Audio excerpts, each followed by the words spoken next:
Leigh Beattie, it's an away trip to the City of Hull Academy on Saturday afternoon. What can you tell us about them?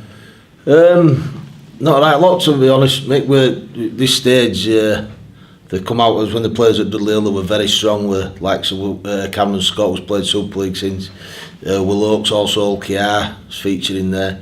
Will Dagger, I think he's gone to Leigh or Swinton, I'm not right sure on that, but they were a very strong side when we played them at Dudley Hill. Whether they'll feature this week, I couldn't tell you, or what sort of team they'll put out. Coming towards the final two games of the season, what sort of a side can we expect you to pick? I don't know, I might mix it up. There's a few lads, it's the last year with this team, so they'll move up to reserves or first team, which some might do.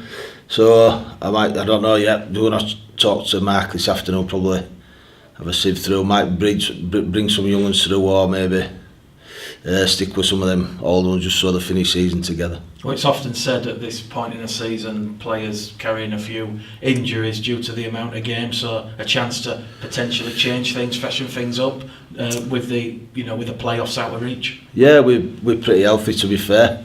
The other one we've got is Leigh Beattie with a quad, but he's nearly fit, and we've got obviously Vitas with that ACL.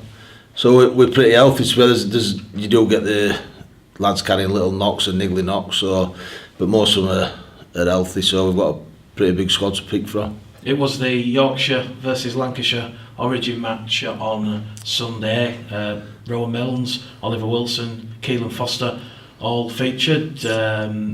What can you say about their performance in that, albeit disappointing, defeat? I don't really look at the defeat, do you? I was interested to watch a few highlights. I was interested in Keelan. I thought Keelan went really well. Ollie's come on leaps and bounds. He's consistent week in, week out, and he took that into that Yorkshire Lancashire game. Rowan did a fair job there and probably put himself in contention. So, well, I think there's a good shout. All three of them have put themselves in contention there for that England squad. Can we expect all three to make the bus journey to Hull? They will do, yeah. All three of them will play definitely this week. And in terms of the season, Leigh, obviously you've just mentioned certain players will be kept on, they'll join the reserves and potentially the first team, but also it goes without question, players will depart the club. Is there still a chance for players to catch your eye in these final two games? Yeah, there is, but a lot of these lads are still year twos, Mick, so we had a young side last year, so there's still a young side, but most of them are still signed anyway, so there's one or two that are moving out but are signed already, like your Matthew Staunton's and Rowan and that. Obviously Rowan can still play another year, Ollie can still play another year. Staunton's too old now, so he'll move up, but he's creating good interest with first team. So. And in terms, Leigh, as you've just said, it's quite a scary thought that people like Rowan Milnes, Oliver Wilson still have another year in the under-19s. Yeah, I don't think they'll play in there, to be honest. Rowan's really come on this year.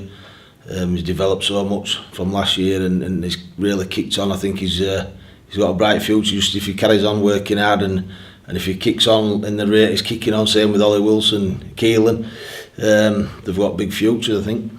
There's a couple of, without being disrespectful to the West Wales Raiders and Hemel Leigh, could you see potentially Matty Staunton and Oliver Wilson getting a first team debut? They might do, yeah. They might do, I'm not sure on that. That's another thing we'll be speaking to John about this afternoon. So me and Mark will probably sit down, go through it all and see where we're at with it. And just finally, next Tuesday at Odsall, it's the Bull Builder Player of the Season Awards. Yeah. Not just looking at the under-19s, but looking at the under-15s, the under-16s and the scholarship. Yeah, there's a new signings that come through the new crop, the 15, so I don't really know much about them. I know that John and Robin have been extremely busy getting some of them over the line.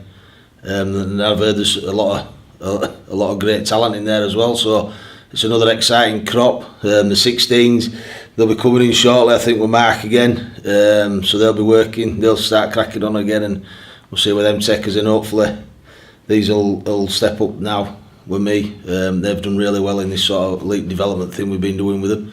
They've sort of integrated a little bit with 19s now, so everything's running to plan and running quite smooth at the minute. I mean, it promises to be a great night, a great celebration of the efforts of yourself, Mark Dunning, and also Robin Sharp and John Bastian, but also the contributions over the course of the season from Bull Builder. Yeah, without a doubt, but if Bull Builder have been fantastic with us, I'm not so bothered about myself, but it's about them kids, to be honest. You know what I mean? I'm not one of them anyway, so it's all about them kids. That's what we're here for, to get these kids playing and get them up to first team, and that's where I get my enjoyment from.